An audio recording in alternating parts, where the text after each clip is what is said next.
Fala pessoal, sejam bem-vindos, começando mais um vídeo com muitas informações importantes. Mas antes, eu peço para que você se inscreva no canal, deixe o seu like e compartilhe o vídeo com o máximo de pessoas. Giro na tela e notícias a seguir.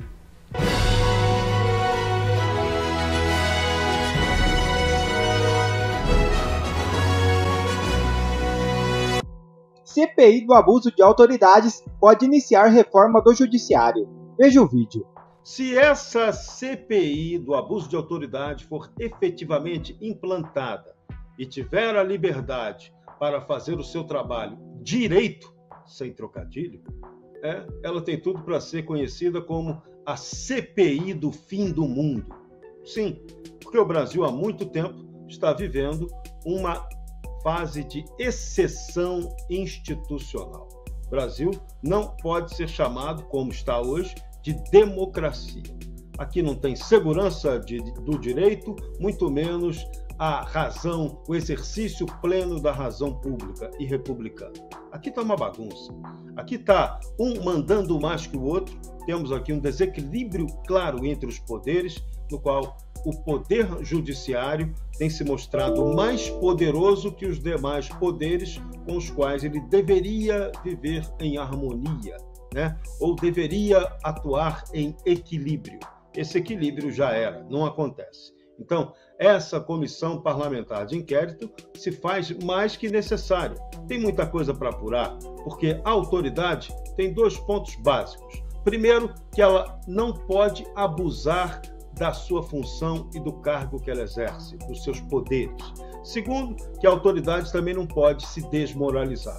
E aqui no Brasil, nós estamos vendo as autoridades abusando ou então se desmoralizando ao mesmo tempo e colocando em risco a institucionalidade, abalando completamente ou inviabilizando ou desequilibrando o que seria uma relação ideal entre os poderes executivo, legislativo e judiciário. Então, é hora de colocar ordem nessa questão. E a saída para isso é política. Por isso, o parlamento tem extrema importância. Por isso, uma CPI pode ter um papel muito importante. O que a gente tem que rezar para não acontecer é que essa CPI acabe aparelhada por jogadas governistas adquiridas na base da corrupção. Esse é um risco iminente. Outro risco, que essa CPI acabe entrando no esquema de abobrinha e não de apuração efetiva séria do que tem que ser apurado. Pelos indícios, pelo objeto claro que foi colocado nessa CPI, ela tem tudo para não ser uma abobrinha, ela tem tudo para apurar circunstâncias e fatos bastante objetivos.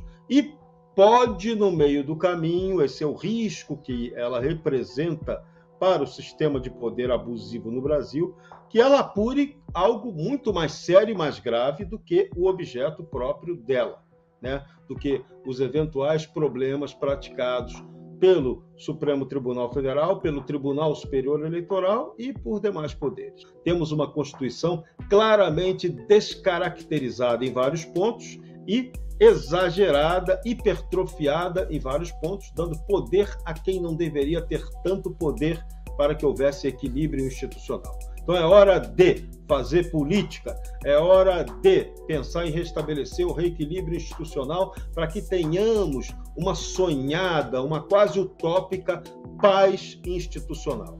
No clima em que está o Brasil, isso aqui vai para um país em secessão, isso aqui vai para o separatismo, isso aqui vai para a esculhambação, isso aqui vai para a inviabilidade de uma nação que tem tudo para ser líder mundial e se desenvolver, mas que, nesse ritmo que está hoje, tomada pela violência, pela corrupção, pelo abuso de autoridade, não vai chegar a nenhum lugar que agrade a Deus, mas pode ser que agrade ao inferno, ao diabo. Marco Antônio Costa, seja muito bem-vindo. Você que era um dos maiores defensores dessa CPI aí. Já tem gente perguntando aqui no chat se essa CPI vai virar em nada ou se vai dar em alguma coisa. O que você acha, Marco? Boa tarde, Rossana, Cris, Serrão, toda essa audiência maravilhosa que nos acompanha todos os dias das 2 às 3h30 da tarde aqui no Sem Rodeios. Antes, lembrar o pessoal de dar o like e se inscrever no canal da Gazeta. Isso ajuda a aumentar o alcance do nosso programa. e dos demais programas também que a Gazeta faz com tanto carinho e competência. Olha, é engraçado, porque quando a gente fala de política, eu odeio vender facilidade. Eu acho que a gente não tem que vender facilidade, não tem um momento, hahaha, te peguei, agora retornamos de alguma forma a uma república estável. Quer dizer, a gente sempre vive com insegurança, com instabilidade, é doloroso o processo, é um processo de disputa de poder, poder não aceita vácuo, não existe vácuo, alguém sempre ocupa. E a grande crítica que eu tenho feito ao Supremo Tribunal Federal, e vou continuar fazendo, e se tiver que ser o caso, eu faço até a minha morte, até eu morrer, é isso. Não dá para aceitar uma república tão ridícula, né? Uma coisa tão embagulhada, uma coisa tão feia, que nem o que a gente tem aqui. Entrevista do Gilmar Mendes falando que o Lula salvou o Brasil agora. Alexandre de Moraes multando canal que não tem nem 50 likes de post lá, 600 mil reais, depois do período eleitoral, sem intimar a pessoa que foi perseguida, não tem outra palavra, perseguida. Os ministros viraram perseguidores, ditadores. Aqui ninguém está exagerando, não é hipérbole, é a verdade. Esses ministros têm que sair. Os caras, eles chegaram a um nível de ideopatia tão insano que eles confundem a própria personalidade deles com o Estado. Isso daí remete a Luís XIV, l'état c'est moi, o Estado sou eu. É isso que virou. 11, ou 10 no caso agora, né? Reis absolutistas. Daí você pega a esbórnia que virou tudo isso, a sacanagem. Você fala o quê? Você fala, tem uma solução mágica. Não, esquece. Solução mágica não existe. Tá, Marco, qual é a possível solução? Reforma do Poder Judiciário por meio de proposta de emenda à Constituição. Tá, a das mudanças aí, das decisões monocráticas, está no tom certo? É o ápice do ápice do ápice do ápice do abusador, que é o cara que ele é tão abusador, tão convicto dos abusos e atrocidades que ele comete, que ele já não está mais nem aí para a opinião pública.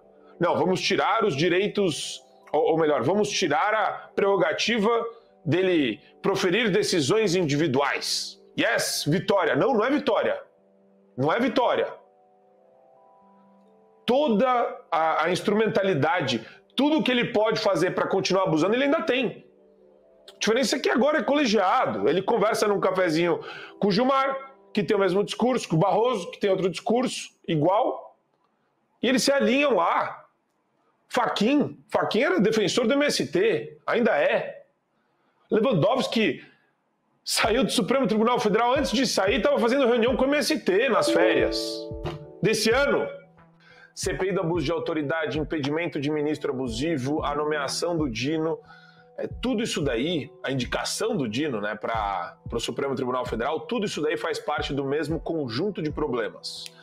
E, de novo, né, eu fico um pouco preocupado, porque hoje de manhã estava ouvindo a rádio Auriverde e o Tenente Coronel Zucco deu uma entrevista. Na entrevista ele estava falando sobre como ele estava empolgado com a instauração, ou possível instauração da CPI do abuso de autoridade.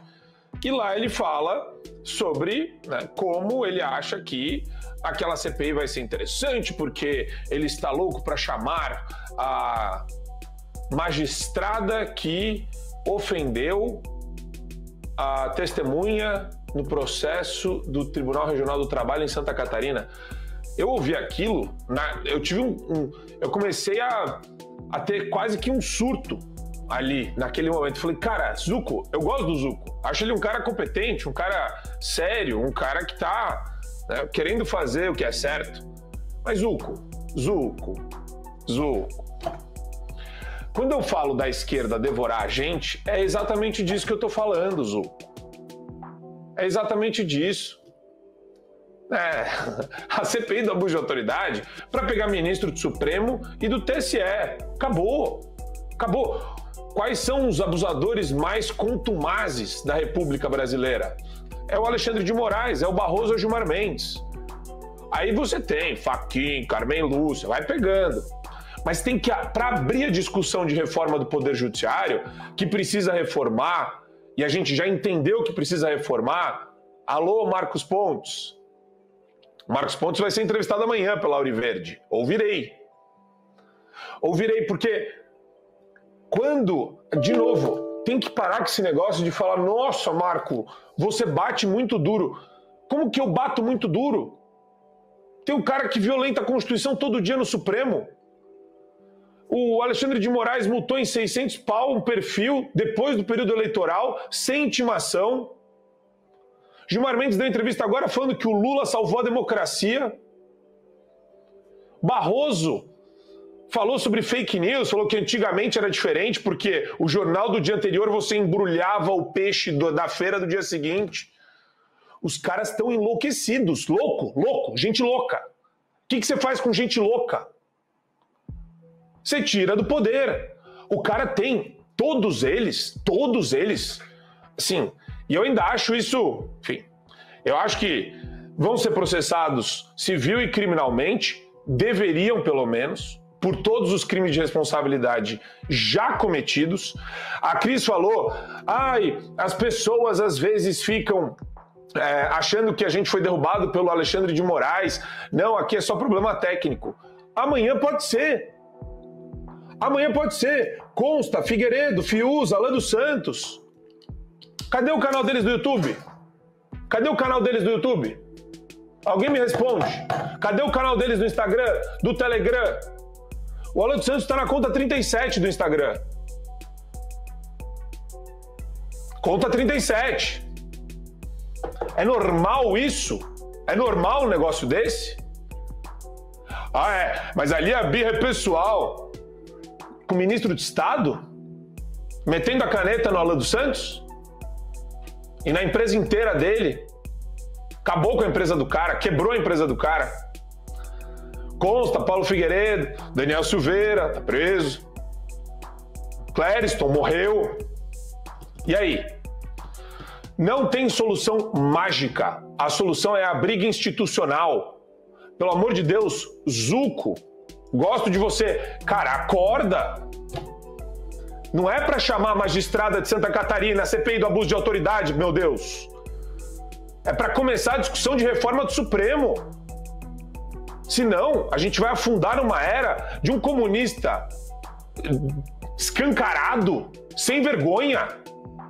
Sem vergonha, que tá mentindo agora para um monte de idiota repetir o que ele tá fazendo. Que cardeal idiota é aquele que foi dar a Bíblia pro Dino?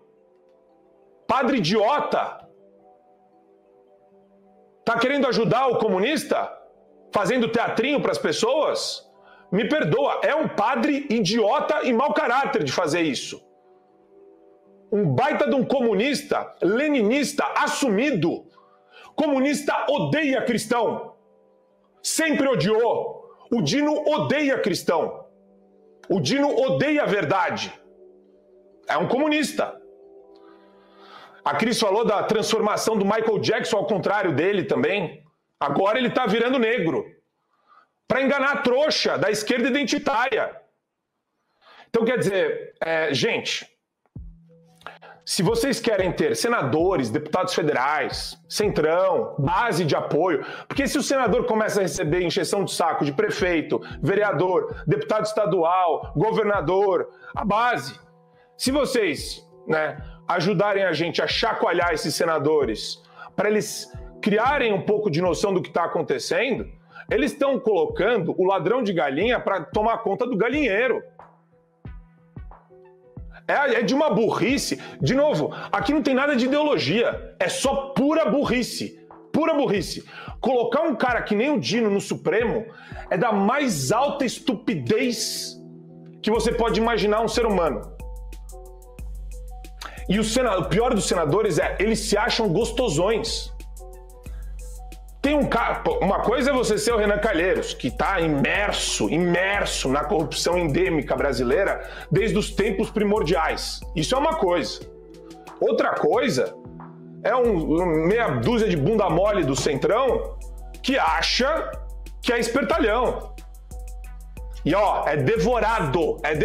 O Dino entra no Supremo, primeira coisa que vai ter é dossiê de todos vocês que estavam na mão do Renan Calheiros e do Omar Aziz e dessa máfia toda, vai cair na mão, vai cair no colo do Dino. Daí eu quero ver vocês chorando amanhã. Não quero. Eu só não quero que o cara pise lá. Entendeu? Não é porque eu quero preservar vocês. Eu quero que vocês façam o que é certo, mesmo pelos motivos errados. Motivo da cabeça que seja de vocês. Autopreservação. Mas sejam inteligentes. Não sejam idiotas de colocar um cara com superpoderes que vai devorar vocês. E mesmo que ele seja nomeado, turma desamparada também, que é sempre catastrófica e cataclística, a gente vai continuar gritando fora Moraes. Até a gente ser calado, ou até a gente ser preso, ou até a gente morrer. A gente vai continuar gritando fora Alexandre de Moraes. Um novo áudio contradiz frontalmente a defesa do deputado André Janones, que enfrenta acusações de rachadinha.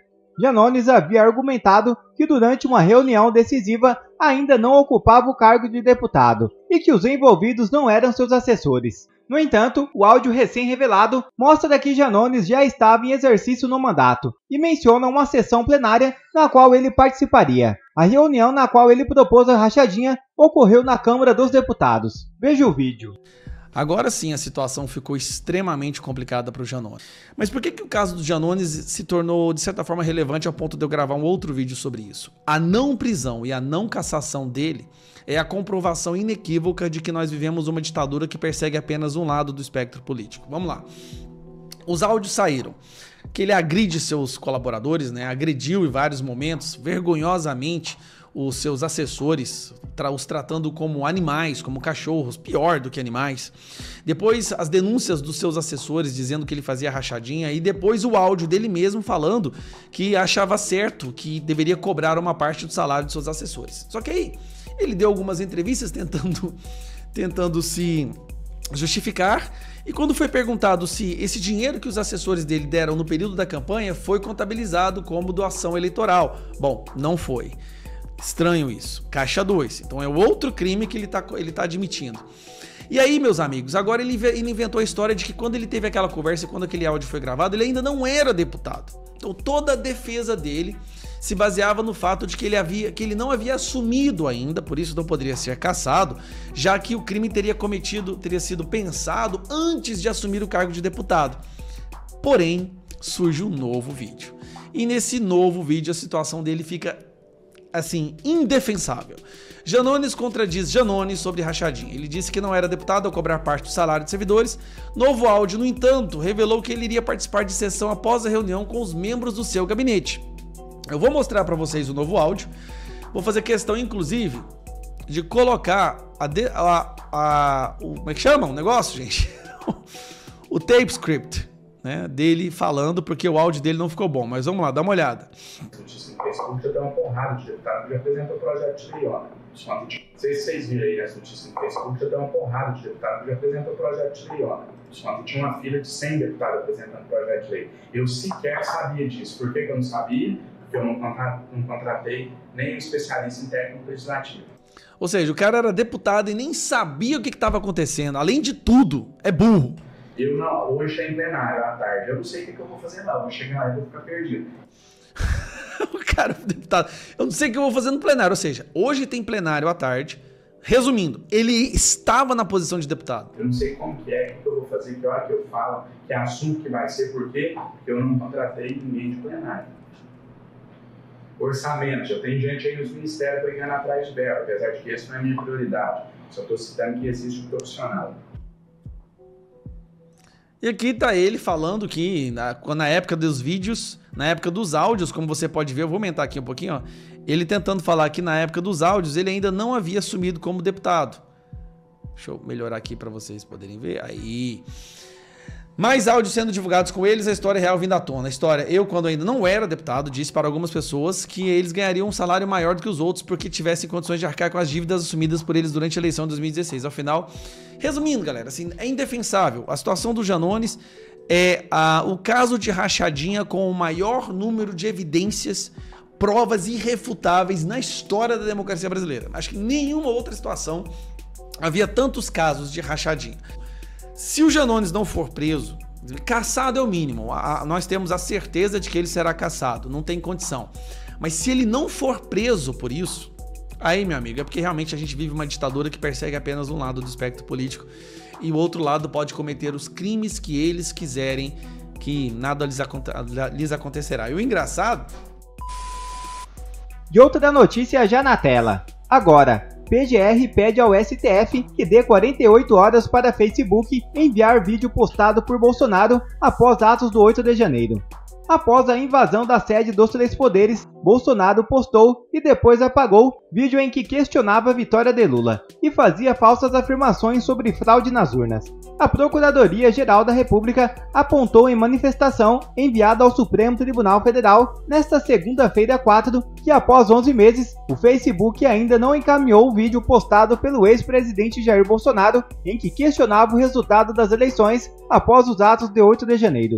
O órgão então pediu que seja dado ao grupo Meta, que controla a rede social, 48 horas para o cumprimento da obrigação já determinada pelo relator do caso na corte, ministro Alexandre de Moraes. Desta vez, a PGR sugeriu que seja fixada multa diária de 100 mil em caso de descumprimento da ordem, destacando que o material requerido é fundamental para que o titular da ação penal possa ajuizar eventual denúncia contra o ex-presidente da República. O pedido foi acatado por Moraes. No documento, o coordenador do Grupo Estratégico de Combate aos Atos Antidemocráticos, Carlos Frederico Santos, afirmou que o requerimento de preservação do vídeo, postado no dia 10 de janeiro, foi apresentado ao STF 3 dias depois. O pedido foi acatado no mesmo dia por Moraes, que além da preservação do vídeo, determinou a inclusão do ex-presidente no inquérito que apura quem foram os incitadores dos atentados. Em abril, em depoimento à Polícia Federal, o ex-presidente alegou que estava sob efeito de remédios no dia em que postou o vídeo após os atos em Brasília. De acordo com a defesa, na ocasião, Bolsonaro havia sido internado com fortes dores abdominais nos Estados Unidos e teria sido medicado com morfina. Eles não dão trégua para a perseguição. Quer ver mais vídeos como esse? Então inscreva-se agora mesmo no canal, deixe o seu like e compartilhe esse vídeo com o máximo de pessoas. Assim você vai estar me ajudando demais. Fico por aqui, um forte abraço e que Deus abençoe a todos. Brasil acima de tudo e Deus acima de todos.